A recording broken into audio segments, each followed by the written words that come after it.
మన విజయనగరంకి 47 కిలోమీటర్స్ దూరంలో ఉంది ఈ location. Damn sure in future లో one of the best tourist attraction అవుద్ది అనడంలో ఏమాత్రం సందేహం లేదు.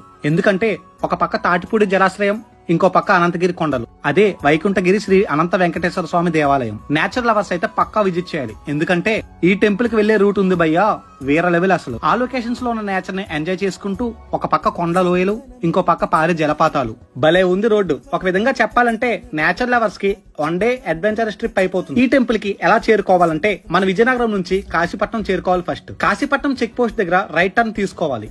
అక్కడ నుండి 18 కిలోమీటర్స్ ట్రావెల్ చేయాలి. వెళ్లే రూట్ అయితే గిరిజన గ్రామాలను దాటుకుంటూ ఆ పచ్చదనాన్ని ఆస్వాదించుకుంటూ వెళ్ళొచ్చు. ఆ కొండలను చూస్తుంటే అప్పుడే పురివిప్పిన నెమల్లా భలే ఉన్నాయి అసలు. ఆ లోయలు చూస్తుంటే పాల సముద్రం మన మీద పారే జలపాతంలో పడుతున్నట్టు ఉంది అసలు. ఇంకా ఈ టెంపుల్ విషయానికి వస్తే, ఈ టెంపుల్ మన సౌత్ ఇండియాలోనే హైయెస్ట్ ఆల్టిట్యూడ్ లో ఉన్న శ్రీ వెంకటేశ్వర స్వామి టెంపుల్. హైట్ వచ్చి 3333 ఫీట్స్. మాన్సూన్ వ్యూ అయితే అస్సలు మిస్ అవ్వద్దు. ఎందుకంటే మాన్సూన్ టైంలో క్లౌడ్స్ మన టెంపుల్ నుంచే క్రాస్ అవుతాయి.